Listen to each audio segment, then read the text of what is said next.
नमस्कार दोस्तों, आज हम बात करने वाले हैं एक ऐसी स्ट्रेटेजी के बारे में जो आपके ट्रेडिंग के गेम को पूरी तरह बदल कर रख देगी। Price action trading. अगर आप स्टॉक मार्केट, फॉरेक्स या किसी भी फाइनेंशियल मार्केट में लगातार मुनाफा कमाना चाहते हैं तो ये वीडियो आपके लिए बहुत जरूरी है। आज की वीडियो में हम रेनर टियो की मशहूर किताब ultimate guide to price action trading का डिटेल्ड समरी लेकर आए हैं। इसमें आप सीखेंगे कि प्राइस एक्शन क्या होता है, मार्केट को समझने का सबसे सही तरीका क्या है और कैसे आप अपनी ट्रेडिंग डिसीजन को बेहतर बना सकते हैं बिना किसी जटिल इंडिकेटर के। तो चलिए बिना किसी देर के शुरू करते हैं और समझते हैं प्राइस एक्शन ट्रेडिंग के असली राज। चैप्टर 1, प्राइस एक्शन ट्रेडिंग की बुनियाद। प्राइस एक्शन ट्रेडिंग का सबसे बड़ा फायदा यह है कि यह बाजार के प्राइस यानी कीमत पर ही ध्यान देता है, न कि इंडिकेटर्स या न्यूज पर। लेखक रेनर टियो शुरुआत में ही ये स्पष्ट कर देते हैं कि एक प्रोफेशनल ट्रेडर को सबसे पहले ये समझना होता है कि प्राइस ही सब कुछ बताता है। प्राइस एक्शन क्या है?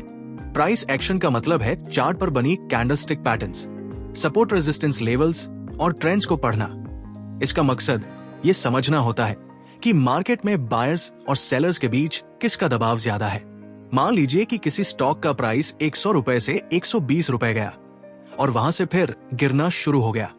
अगर आपने सिर्फ प्राइस को ध्यान से देखा तो आप जान पाएंगे कि 120 रुपए पर सेलर्स हावी हो गए। ये लेवल अब रेजिस्टेंस कहलाएगा। अगर वही प्राइस लेवल बार बार होल्ड करता है तो ये एक मजबूत संकेत बन जाता है कि वहां से प्राइस नीचे जा सकता है। इंडिकेटर्स की जरूरत क्यों नहीं पड़ती? रेनर बताते हैं कि अधिकतर ट्रेडर इंडिकेटर्स जैसे RSI, मैक्ट, बॉलिंगर बैंड्स आदि पर निर्भर रहते हैं, लेकिन ये इंडिकेटर्स अक्सर लेट सिग्नल देते हैं, यानी जब तक आपको सिग्नल मिलता है तब तक प्राइस मूव हो चुका होता है। इसके उलट प्राइस एक्शन रियल टाइम में चलता है। आपको साफ दिखता है कि मार्केट में इस समय क्या हो रहा है। यही कारण है कि कई प्रो ट्रेडर्स इंडिकेटर्स के बजाय सिर्फ प्राइस को ही फॉलो करते हैं। सोचिए कि RSI आपको ओवरबॉट दिखा रहा है, लेकिन चार्ट पर आप देख रहे हैं कि प्राइस लगातार हायर हाइज बना रहा है। इसका मतलब है कि मोमेंटम अब भी बायर्स के पक्ष में है। अगर आपने केवल RSI देखा होता तो आप गलत समय पर सेल कर बैठते। मार्केट का स्ट्रक्चर समझना जरूरी क्यों है? रेनर टियो कहते हैं कि प्राइस एक्शन समझने का पहला कदम है मार्केट का स्ट्रक्चर समझना। इसका मतलब है अगर एक स्टॉक लगातार हायर हाइज और हायर लोज बना रहा है तो वो अप ट्रेंड में है। इस समय सेल करना बहुत बड़ा रिस्क हो सकता है।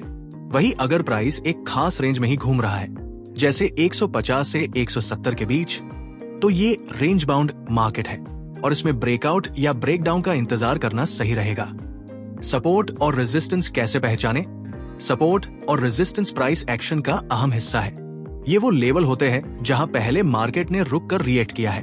अगर किसी स्टॉक ने 200 रुपए पर कई बार सपोर्ट लिया है और वहां से बाउंस किया है तो अगली बार जब वो फिर 200 तक आएगा वहां से फिर से बाइंग आने की संभावना बढ़ जाती है। रेनर कहते हैं कि प्राइस कभी झूठ नहीं बोलता। लेखक इस पहले अध्याय में यही समझाना चाहते हैं कि अगर आप प्राइस को सही से पढ़ना सीख गए तो आप इंडिकेटर्स के बिना भी अच्छे ट्रेडिंग डिसीजन ले सकते हैं। चैप्टर 1 हमें सिखाता है कि प्राइस एक्शन ट्रेडिंग की नींव सिर्फ प्राइस को ध्यान से पढ़ने में है। इसके लिए आपको चार्ट का स्ट्रक्चर समझना होगा, ट्रेंड की पहचान करनी होगी और सपोर्ट रेजिस्टेंस लेवल्स को नोट करना होगा। इंडिकेटर्स हेल्पफुल हो सकते हैं, लेकिन प्राइस एक्शन ही आपको असली एज देगा। चैप्टर 2, मार्केट स्ट्रक्चर को पढ़ना और ट्रेंड को पहचानना। Understanding market structure, identifying the trend. Rayner Teo इस अध्याय में बताते हैं कि सफल ट्रेडिंग की शुरुआत होती है मार्केट के ट्रेंड को सही से पहचानने से। अगर आप ये नहीं समझते कि मार्केट किस दिशा में जा रहा है तो आपकी एंट्री और एग्जिट गलत समय पर हो सकती है। ट्रेंड क्या होता है? मार्केट 3 तरह के ट्रेंड में चलता है। 1, अप ट्रेंड, जहां पर हायर हाइज और हायर लोज बनते हैं। 2, डाउन ट्रेंड, जहां पर लोअर हाइज और लोअर लोज बनते हैं। 3, साइडवेज या रेंज बाउंड मार्केट, जहां पर प्राइस एक तय सीमा के अंदर घूमता है। हमें ट्रेड हमेशा ट्रेंड की दिशा में करना चाहिए। अब ट्रेंड को कैसे पहचाने? अगर प्राइस लगातार ऊंचे हाई और ऊंचे लो बना रहा है तो इसका मतलब है कि बायर्स की ताकत ज्यादा है। इस स्थिति में बाय करना ही समझदारी है। उदाहरण के लिए मान लीजिए कि किसी स्टॉक का प्राइस इस तरह मूव कर रहा है 100, 110, 105, 115, 110, 120। यहां आप देख सकते हैं कि हर बार हाई और लो दोनों ऊपर की दिशा में जा रहे हैं, यानी ये अप ट्रेंड है। डाउन ट्रेंड को कैसे पहचाने? अगर प्राइस लगातार नीचे के हाई और नीचे के लो बना रहा है तो सेलर्स का दबाव है और ट्रेंड नीचे की तरफ है। उदाहरण के लिए स्टॉक का मूवमेंट ऐसा है 200, 190, 195, 180, 185, 170। यहां हर हाई और लो पिछले से नीचे हैं, यानी ये एक साफ डाउन ट्रेंड है। रेंज बाउंड मार्केट क्या होता है? जब मार्केट ना ऊपर जा रहा होता है और ना नीचे, बल्कि एक निश्चित रेंज में ऊपर नीचे होता है, तो इसे रेंज बाउंड या साइडवेज मार्केट कहा जाता है। इसमें प्राइस एक सपोर्ट और रेजिस्टेंस के बीच घूमता है।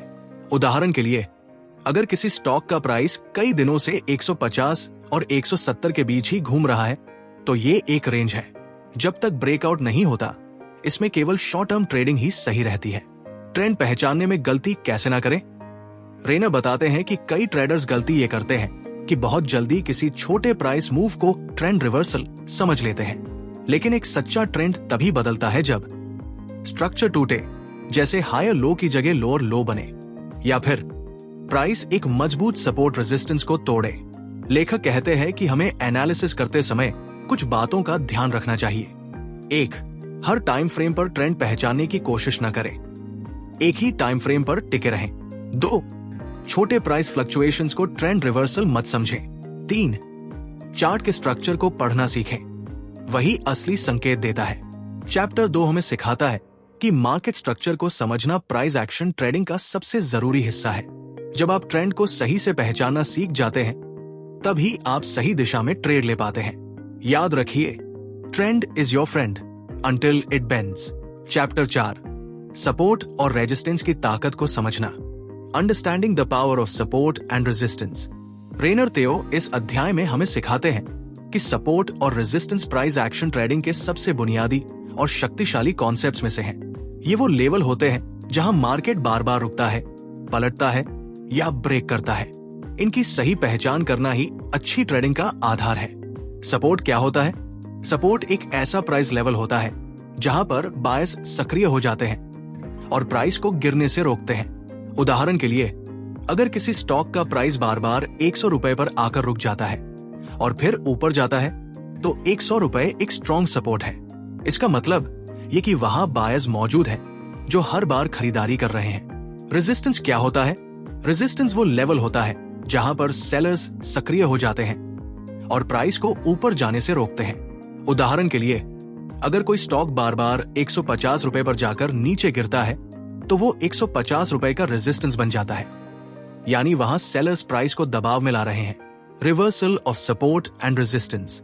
रेनर बताते हैं कि जब प्राइस एक स्ट्रॉन्ग सपोर्ट को तोड़ देता है तो वही लेवल बाद में रेजिस्टेंस की तरह काम करने लगता है, और अगर कोई रेजिस्टेंस टूट जाए तो वो लेवल बाद में सपोर्ट बन सकता है। उदाहरण के लिए अगर कोई स्टॉक 100 रुपए पर बार बार सपोर्ट ले रहा था और एक दिन वो सपोर्ट टूटकर प्राइस 90 रुपए आ गया, तो जब प्राइस वापस ऊपर जाएगा तो वही 100 रुपए अब रेजिस्टेंस बन जाएगा। स्ट्रॉन्ग सपोर्ट एंड रेजिस्टेंस की पहचान कैसे करें? रेनर कुछ संकेत बताते हैं जिनसे आप स्ट्रॉन्ग सपोर्ट और रेजिस्टेंस को पहचान सकते हैं। 1. बार बार टेस्ट हुआ हो। जितनी बार कोई लेवल पर प्राइस रुकता है वो उतना मजबूत बनता है। 2. बड़ा रिवर्सल हुआ हो।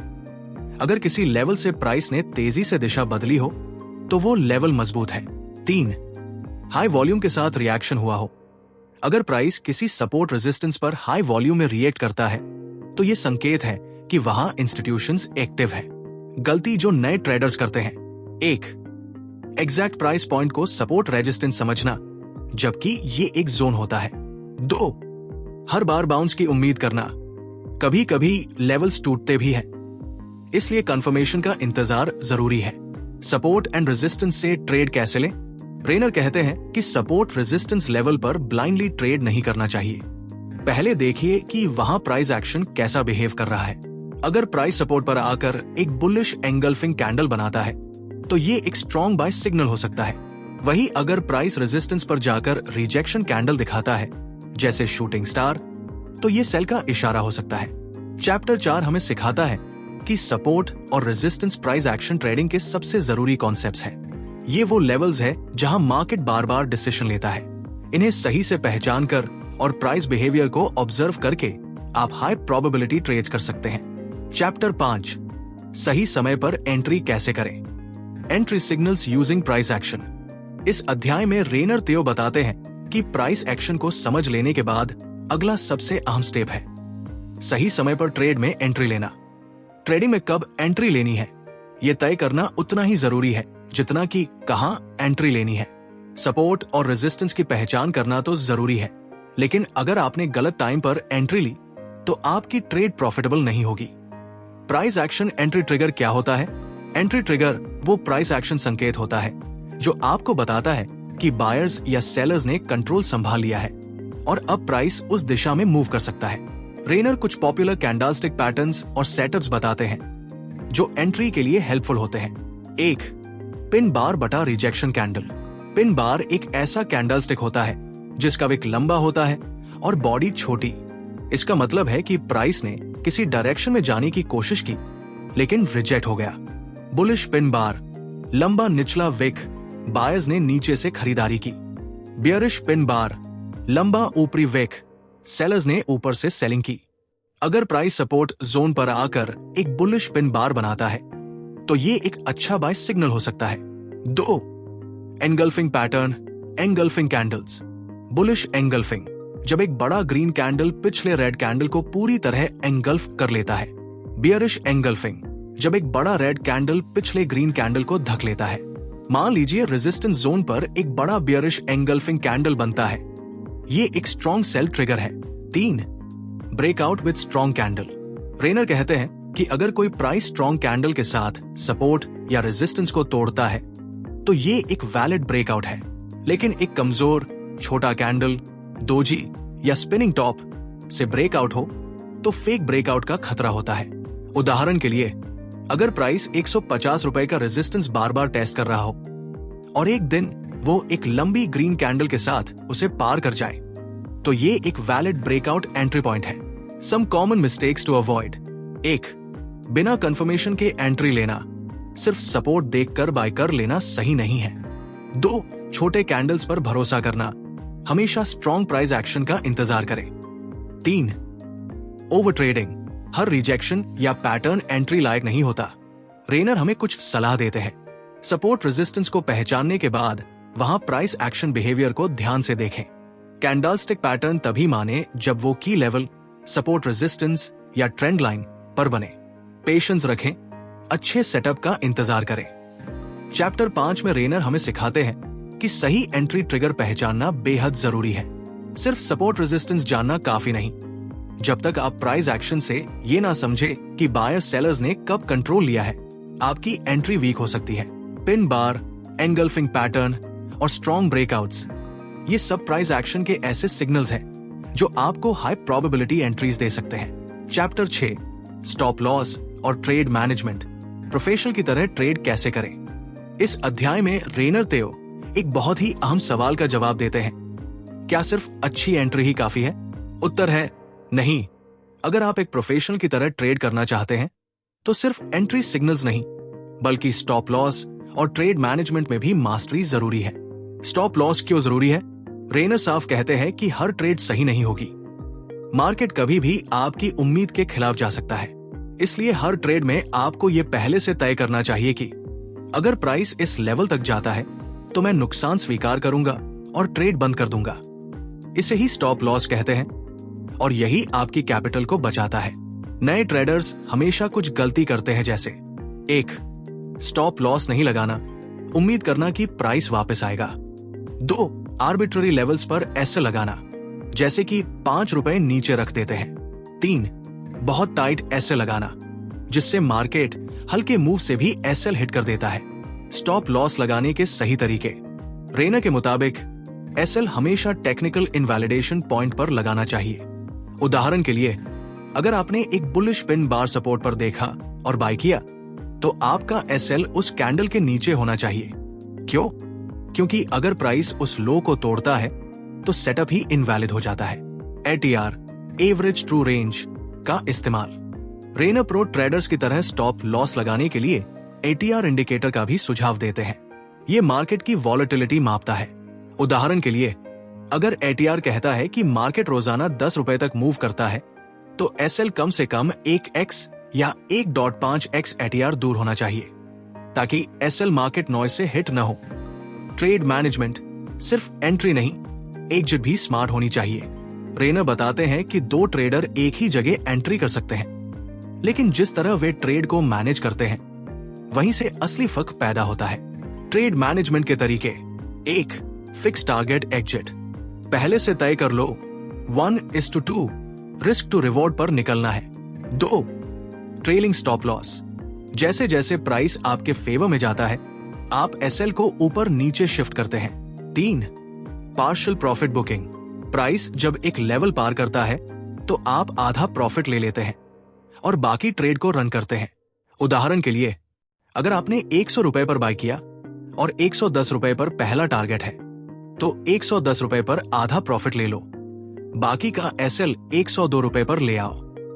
रेनर कहते हैं रिस्क पहले सोचो, रिवॉर्ड बाद में। रेनर कहते हैं कि कोई भी ट्रेड लेने से पहले आपको यह सोचना चाहिए, मैं इस ट्रेड में कितना खो सकता हूं? क्या मेरा रिवॉर्ड पोटेंशियल कम से कम 1:2 है? चैप्टर 6 हमें सिखाता है कि स्टॉप लॉस और trade management price action trading की रीढ़ है। एक अच्छा ट्रेडर हमेशा लॉस को कंट्रोल में रखता है और प्रॉफिट को बड़े मूव तक रन करने देता है। अगर आपने एंट्री सही ली है लेकिन एसएल गलत रखा है या एग्जिट स्ट्रैटेजी नहीं है, तो लॉन्ग टर्म में सक्सेस नहीं मिल सकती। चैप्टर 7 कंसोलिडेशन, ब्रेकआउट्स और फेकआउट्स को पहचानना। रेनर तेओ इस अध्याय में एक बहुत महत्वपूर्ण विषय को कवर करते हैं, ब्रेकआउट ट्रेडिंग।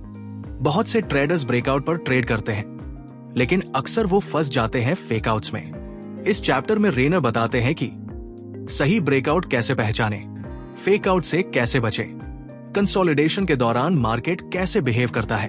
कंसोलिडेशन क्या होता है? कंसोलिडेशन वो स्थिति होती है जब मार्केट एक नैरो रेंज में ऊपर नीचे घूमता रहता है, यानी ना कोई बड़ा अप ट्रेंड होता है ना डाउन ट्रेंड। प्राइस एक छोटे बॉक्स में एनर्जी जमा कर रहा होता है। एक बार एनर्जी जमा हो जाए तो प्राइस अक्सर तेजी से ब्रेक करता है, ऊपर या नीचे। उदाहरण के लिए, मान लीजिए कोई स्टॉक 195-205 के बीच 8 दिन से घूम रहा है। इसका मतलब है कि ये एक कंसोलिडेशन फेज है। ब्रेकआउट 205 के ऊपर या ब्रेकडाउन 195 के नीचे हो सकता है। ब्रेकआउट क्या होता है?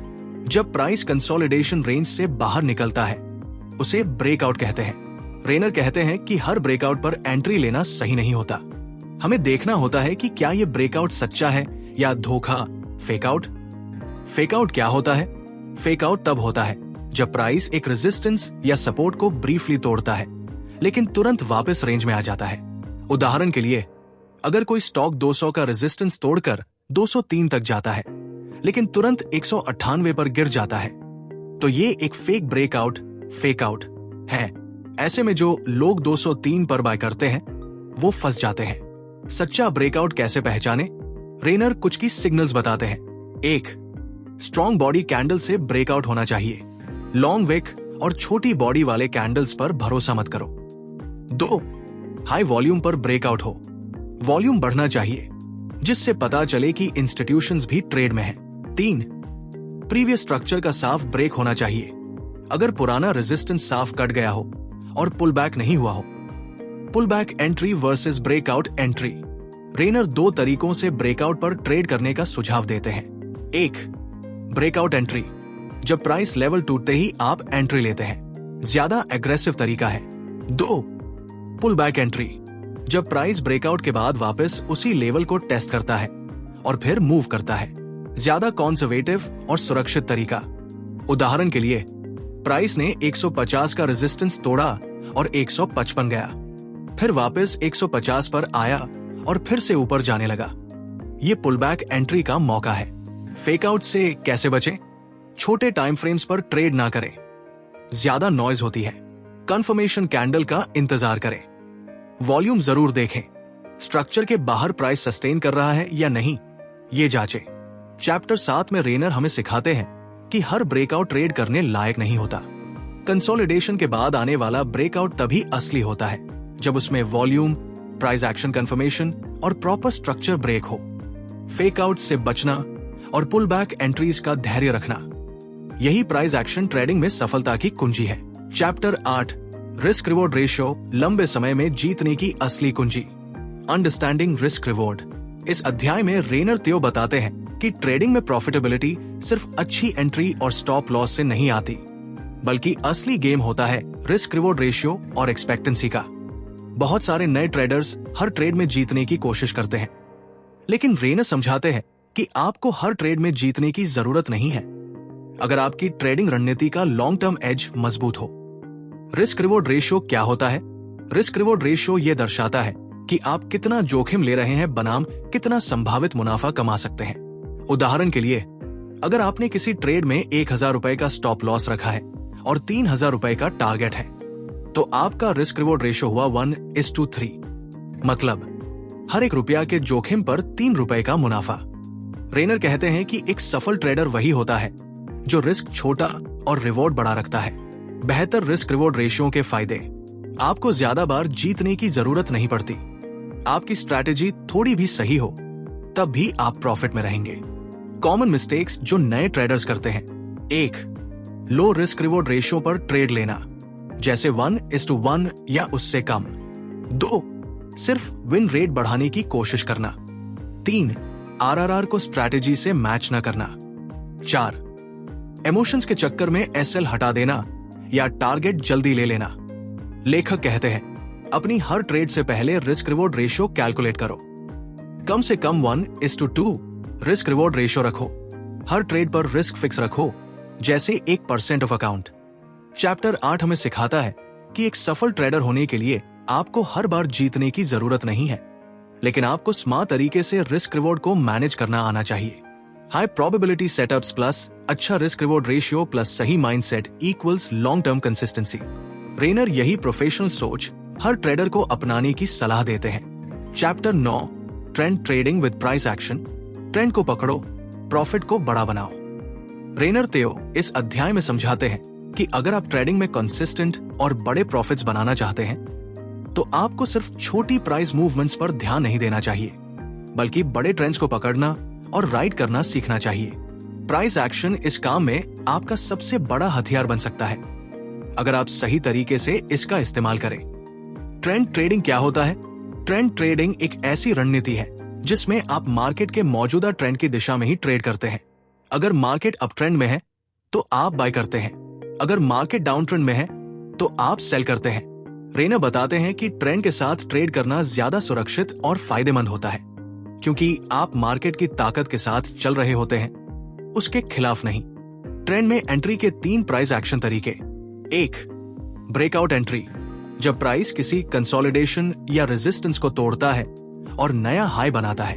अगर प्राइस पहले 150 रुपए पर रुक रहा था और अब 155 रुपए के ऊपर एक स्ट्रॉन्ग कैंडल बनती है, तो ये ब्रेकआउट एंट्री है। 2. पुल बैक एंट्री, जब प्राइस ट्रेंड में होते हुए वापस सपोर्ट तक आता है और फिर बाउंस करता है। अब ट्रेंड में प्राइस 140 रुपए से 160 रुपए गया, फिर 150 रुपए तक गिरा और वहां सपोर्ट लेकर फिर ऊपर गया। ये अच्छा पुल बैक बाइंग अपॉर्चुनिटी है। 3. रिवर्सल कंफर्मेशन, जब प्राइस डाउन ट्रेंड से निकलकर हायर हाई बनाता है, यानी ट्रेंड रिवर्सल सिग्नल।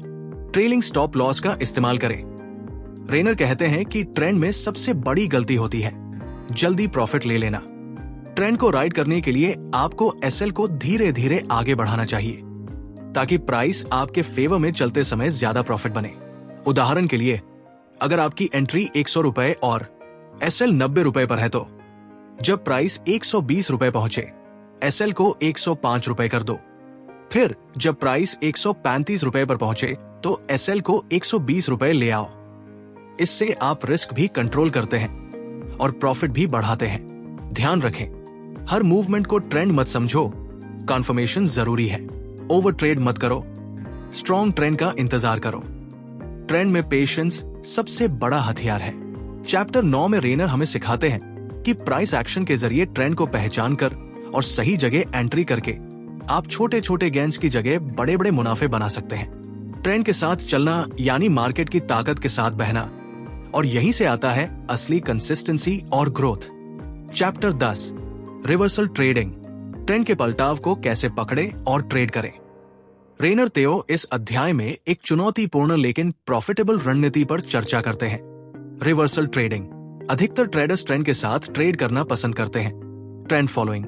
लेकिन अगर आप मार्केट के सही पलटाव को पकड़ लें तो ये बड़े रिवॉर्ड और छोटे रिस्क का मौका देता है। लेकिन ध्यान रहे, हर गिरावट रिवर्सल नहीं होती और हर ऊपर जाना नया ट्रेंड नहीं बनाता। इसलिए रिवर्सल ट्रेडिंग में सावधानी और कंफर्मेशन बहुत जरूरी है। रिवर्सल क्या होता है? रिवर्सल वो स्थिति होती है जब मार्केट की मौजूदा दिशा बदलती है, अप ट्रेंड से डाउन ट्रेंड या डाउन ट्रेंड से अप ट्रेंड। रेनर बताते हैं कि रिवर्सल ट्रेडिंग का सबसे बड़ा फायदा होता है, आप ट्रेंड की शुरुआत पर एंट्री करते हैं, जिससे रिस्क रिवॉर्ड रेशियो बहुत आकर्षक हो जाता है। रिवर्सल के प्राइस एक्शन संकेत। 1. ब्रेक ऑफ स्ट्रक्चर, जब प्राइस पहली बार अपना पिछला हायर लो या लोअर हाई तोड़ता है। उदाहरण के लिए, अप ट्रेंड में अगर प्राइस पहले हायर हाइज बना रहा था लेकिन अब लो को तोड़ देता है तो ये ट्रेंड रिवर्सल का पहला संकेत हो सकता है। 2. Double top but double bottom patterns. Double top संभावित बियरिश रिवर्सल, डबल बॉटम संभावित बुलिश रिवर्सल। उदाहरण के लिए, प्राइस 2 बार 200 रुपए पर जाकर गिरता है और नेकलाइन 180 रुपए है। जब 180 रुपए टूटता है, कंफर्मेशन मिलता है रिवर्सल का। 3. फॉल्स ब्रेकआउट्स, जब प्राइस एक सपोर्ट या रेजिस्टेंस को ब्रीफली तोड़कर तुरंत वापस आता है, वो फंसाने वाला ब्रेकआउट होता है और अक्सर रिवर्सल की शुरुआत बनता है। रिवर्सल एंट्री के स्टेप्स। 1. स्ट्रक्चर चेंज पहचानो, जैसे break of higher low. 2. Confirmation candle का इंतजार करो, स्ट्रॉन्ग एंगल्फिंग या रिजेक्शन कैंडल। 3. एंट्री लो पुलबैक या रीटेस्ट पर। 4. स्टॉप लॉस लगाओ रीसेंट स्विंग के पीछे। 5. टारगेट लो पिछले सपोर्ट रेजिस्टेंस या 1:2 प्लस रिस्क रिवॉर्ड रेशियो पर। रिवर्सल ट्रेडिंग की चुनौतियां। हर पुलबैक रिवर्सल नहीं होता, कई बार ये सिर्फ करेक्शन होता है। जल्दी एंट्री लेना कंफर्मेशन के बिना रिस्की हो सकता है। मार्केट नॉजी होता है, पेशेंस जरूरी है। लेखक कहते हैं, रिवर्सल तभी ट्रेड करो जब स्ट्रक्चर क्लियरली टूटा हो। ज्यादा टाइट एसएल मत लगाओ, थोड़ा रूम दो मार्केट को। गैस मत करो, प्राइस एक्शन कंफर्मेशन का इंतजार करो। हाई टाइम फ्रेम्स पर रिवर्सल ज्यादा रिलायबल होते हैं। चैप्टर 10 में रेनर हमें सिखाते हैं कि रिवर्सल ट्रेडिंग में ज्यादा पोटेंशियल होता है, लेकिन उसके लिए डिसिप्लिन, कंफर्मेशन और स्ट्रैटेजी जरूरी है। सही जगह एंट्री, स्ट्रक्चर ब्रेक की समझ और रिस्क कंट्रोल, यही रिवर्सल ट्रेडिंग में सफलता की कुंजी है। चैप्टर 11, प्राइस एक्शन ट्रेडिंग को सिस्टम में बदलना। How to create a trading system based on price action. Rayner Teo इस अंतिम अध्याय में बताते हैं कि प्राइस एक्शन का ज्ञान होने के बावजूद अधिकतर ट्रेडर्स कंसिस्टेंट प्रॉफिट नहीं कमा पाते, क्योंकि उनके पास एक स्ट्रक्चर्ड ट्रेडिंग सिस्टम नहीं होता। इस अध्याय का मुख्य उद्देश्य है प्राइस एक्शन को एक रिपीटेबल, रूल बेस्ड सिस्टम में बदलना, ताकि आप भावनाओं से हटकर एक प्रोफेशनल तरीके से ट्रेड कर सकें। एक सिस्टम क्यों जरूरी है? बिना सिस्टम के ट्रेडिंग करने का मतलब है कि आप हर बार नए हिसाब से सोचते हैं और इसका नतीजा होता है overtrading, emotional decisions, inconsistent results. Rayner कहते हैं, सफल ट्रेडर्स नियमों से ट्रेड करते हैं और बाकी लोग भावनाओं से। एक प्राइस एक्शन ट्रेडिंग सिस्टम में क्या क्या होना चाहिए? 1. मार्केट सिलेक्शन, आप क्या ट्रेड करोगे? Forex, stocks, commodities, crypto.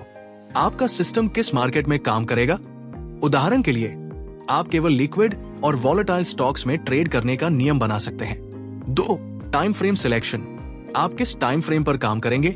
Scalping के लिए आप 1 मिनट से 5 मिनट का यूज कर सकते हो। स्विंग ट्रेडिंग के लिए आप 1 आवर से 4 आवर का यूज कर सकते हो और पोजीशन ट्रेडिंग के लिए आप डेली, वीकली का यूज कर सकते हो। 3. ट्रेड सेटअप एंट्री सिग्नल क्या होते हैं? एंट्री सिग्नल के लिए breakout, pull back, reversal pattern, candlestick confirmation का यूज कर सकते हो। उदाहरण के लिए, मैं तब बाय करूंगा जब प्राइस 20 EMA के ऊपर हो और बुलिश एंगल्फिंग कैंडल बने। 4. एंट्री रूल्स, आप कब एंट्री लोगे? Close of confirmation candle, break of resistance, retest of support. 5. Stop loss strategy, structure के पीछे SL, ATR based SL, fixed percent risk. 6. Take profit rules, fixed risk reward ratio जैसे 1:2, previous support resistance, trailing stop. उदाहरण, मैं तब exit करूंगा जब price previous swing high को छुए या 1:2 रिस्क रिवॉर्ड रेशियो मिले जो पहले आए। 7. Risk management. हर ट्रेड में कितना रिस्क लोगे? कितने ट्रेड एक साथ खुल सकते हैं? ड्रॉडाउन लिमिट क्या है? उदाहरण, मैं एक बार में 3 एक्टिव ट्रेड से ज्यादा नहीं रखूंगा। ट्रेडिंग प्लान और जर्नल का महत्व। रेनर कहते हैं कि सिर्फ सिस्टम बनाना काफी नहीं, आपको उसे ट्रैक और रिव्यू भी करना होगा। हर ट्रेड रिकॉर्ड करें, एंट्री, एग्जिट, एसएल, रीजन। हर हफ्ते महीने रिव्यू करें कि क्या सिस्टम काम कर रहा है या बदलाव की जरूरत है। चैप्टर 11 में रेनर हमें सिखाते हैं कि प्राइस एक्शन की थ्योरी को एक पर्सनल ट्रेडिंग सिस्टम में बदलना ही आपकी कंसिस्टेंसी और सफलता की असली कुंजी है। रूल्स बनाओ, उन पर डटे रहो। इमोशनल नहीं, लॉजिकल डिसीजंस लो। एक सशक्त सिस्टम मीन्स आत्मविश्वास plus discipline plus sustainable success. दोस्तों, उम्मीद करता हूं कि आपको ये वीडियो पसंद आया होगा और रेनर तेओ की इस किताब की अहम बातें समझ आई होंगी। अगर आप ट्रेडिंग में बेहतर बनना चाहते हैं तो सबसे जरूरी है धैर्य, अनुशासन और एक सही सिस्टम का पालन करना। अगर आपको यह वीडियो हेल्पफुल लगा हो तो कृपया इसे लाइक करें, अपने दोस्तों के साथ शेयर करें और चैनल को सब्सक्राइब जरूर करें ताकि आप आने वाले और भी ट्रेडिंग टिप्स पा सकें। नीचे कमेंट में बताइए कि आप कौन सा टॉपिक या किताब का सारांश अगले वीडियो में देखना चाहते हैं। आपका बहुत बहुत धन्यवाद और अगली बार फिर मिलते हैं नई जानकारी के साथ। तब तक के लिए खुश रहिए और स्मार्ट ट्रेडिंग करते रहिए।